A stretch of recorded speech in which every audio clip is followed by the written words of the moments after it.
خو دلته یو څو خبرې صرف یاد ساتل پکار دي. اولنۍ ده چې د بچو په منځ کې په طلایانو کې فرق راوسته، د دې خبرې اهتمام پکار دی چې کله خصوصا لسو کالو ته ورسي.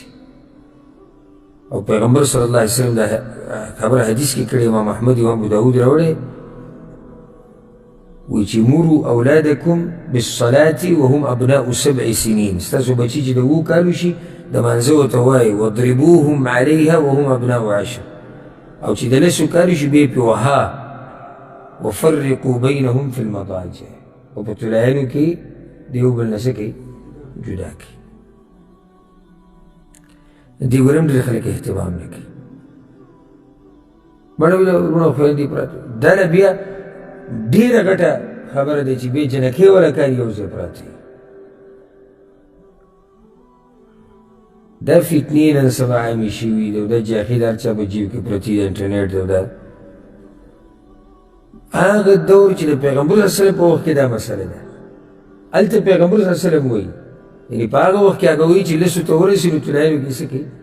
جدا کوي. نن سبا دور باره کې څه کوي؟ بلکې بچو چې عمر لږ ډېر شي او پوه شي، دا هم نه پکار چې دوی د مور پلار سره پراته وي، چې کله مور پلار یو ځای، دا هم د بچو د تربیت لپاره ښه خبره نه ده چې مور پلار کله یو ځای او بچي دومره وي چې هوښیاري پوه شوي په څه نه څه، او دی بیا هم د هغوی سره کټ کې پروت یا خوا کې پروت وي، دا نه ده پکار.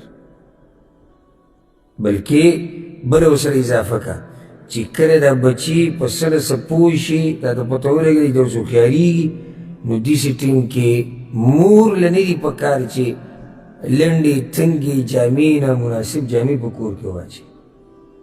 دغه شان پلار لکه چې اوس دته پته چې زما دا بچی پوهېږي، هوښیار شوی دی، او دا پرې غلط اثر کوي، دا پرې غلط اثر کوي. نو یو خو دا خبره یاد ساتل پکار دي. دویمه ده چې مصلحت په دې کې دی که نه، لکه دا ورور وایي چې ما مشر زوی له جدا کمره ورکړې، دقه صحیح طریقه ده. مصلحت هم دې کې دی چې مشر دې د کشرانو سره نه سموي، مشر دې د کشرانو سره نه سموي، کشران چې کوم دي هغه دې ځان نه سموي.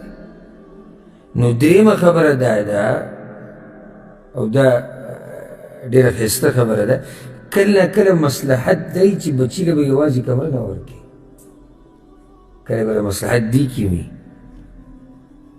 کله موبایل استعمالوي ورانو ته به پوه شي چې دی په دې کمره کې دا ډېر وخت ولې تېروي، دی ولې خوشحاله دی کمره کې په مخ اواز کوي وربند کوي وربند کوي، دی ولې یعنې طبیعت یې ګډوډ شوی دی، هغه شان نه دی، د ده سوچ کم طرف ته دی. داسې د مور پلار له پکار چې دې خبرو ته ګوري، ګوري دې نه ځان مه بې پروا کوئ. نن سبا خو مور پلار ورته صفت کوي، موږ خو له موبایل ورکوو بیا دې دمه یو، دا ښکلې خبره، موږ له موبایل ورکوو بیا دې دمه یو، څه شي دمه شوې ته، تا خو ځان له جاښه ښه ډېره کړه. نو کله مصلحت دې کې چې ځان له کمره ولا ور نه کړي، بل ورور ورسره ور واچوه، بیا دې لکه شیطان به پې دومره زور رانه وري څومره چې په ده راوستو کله چې دی یوازې و. پوه شوې په دې مسلې؟